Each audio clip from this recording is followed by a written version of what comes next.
hate when managers say, if you don't want to be here, then just quit. Save it. You think I want to be here? Rent literally forces me to show up.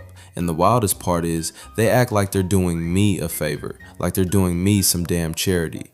Let me take you back to my first day. Normally, we talk money on this channel. Today's different. This is really where all this started. Training week, they give you toddler level stuff. Customer orders 2 burgers, pays with a 20. How much change do you give back?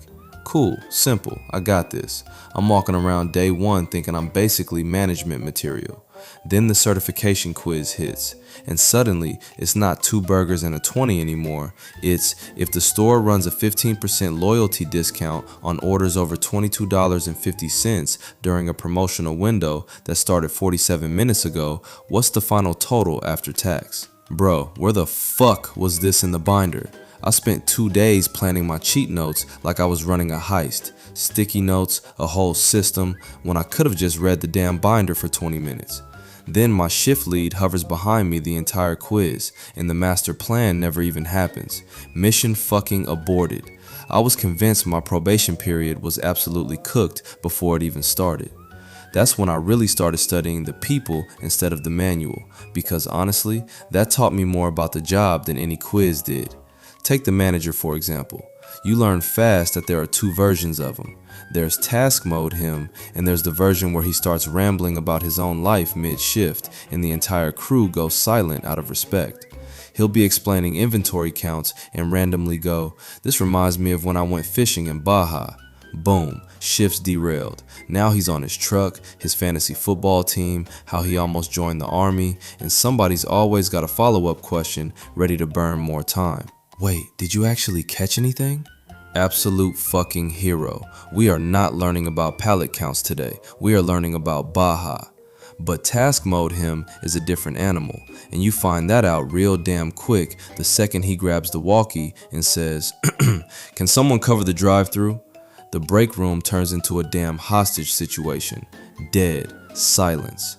Everyone's phone suddenly becomes the most interesting object in the building. And when he says, "Alright, I'll just pick somebody," that's when the real panic sets in. I'm staring at my shoes like they owe me money, pretend scrolling my own schedule like it's fascinating. One wrong move, one sigh, and he locks eyes with you. "Hey, mind hopping on drive-thru?" Bro, I didn't even fucking breathe wrong. PTSD from a headset. Which is honestly how I met most of the people I ended up caring about there. Surviving the same headset-shaped horrors together, one traumatic drive-thru shift at a time. There's the guy who was not scared to talk back to a manager, ever. He'll get asked to restock the walk-in and just say, "No, I just clocked in, go find someone else." Headphones back in, done. And the manager just sighs and walks away. If I ever tried that, I'd be walked to the office so damn fast I'd leave skid marks. That same guy also happens to be the one you cannot work a station next to, because standing beside him is a try not to laugh challenge on maximum difficulty. A customer tells the saddest story you've ever heard on that line. You glance over and he already looks like he swallowed a drink cup whole. The wheeze builds like a damn bomb. You both lose it in front of a grieving customer, and now you're both fired in your head even though you technically still have a job. Then there's your actual work best friend, the one person who makes the whole shift make sense until the day she just doesn't show. You clock in, see the empty slot on the schedule board, and feel your soul leave your body for the second time that week. You text her and she says completely unbothered, "Yeah, I woke up not feeling it, so I called out." Meanwhile, I was barely functioning and I still dragged myself in. Hell, I wasn't even sure how I made it through that shift. Now I'm wandering the store on break like a lost puppy, refreshing my bank account just to look like I have somewhere to be. And when the manager says pair up for closing, everyone turns to their usual person, and I'm left making desperate eye contact with them until he pairs me with the guy who microwaves fish in the break room. Somewhere in all that chaos, there's usually a work crush too.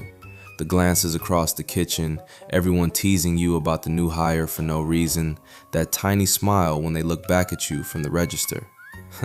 Bro, that's the best feeling in the building, better than anything on the menu. Sometimes it goes somewhere, sometimes it does not.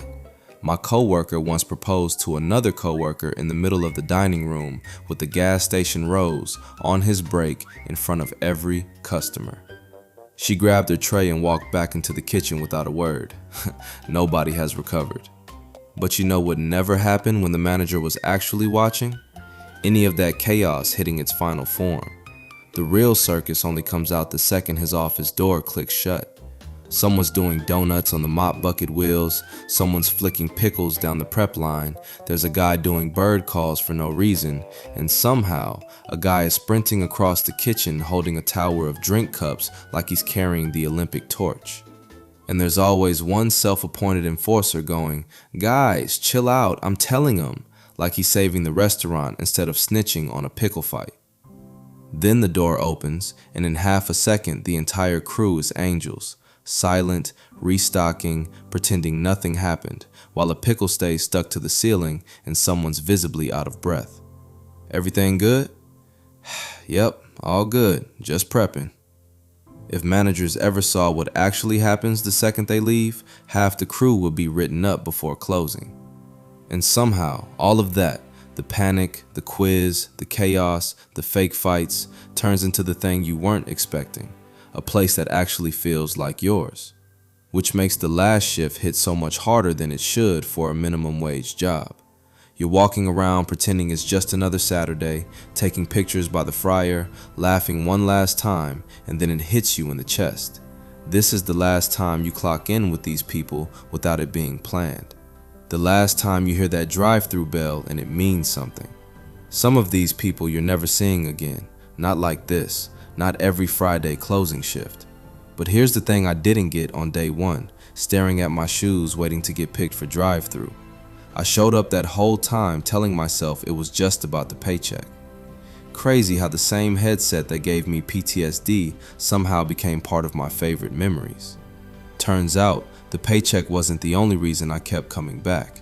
It was the wheeze you couldn't control, the work bestie who left you stranded, the guy who talked back to management like he owned the place, the crush you never said anything about, the 5 minutes of chaos the second the office door closed. Funny how the place I couldn't wait to leave every single shift became one of the hardest places to actually say goodbye to.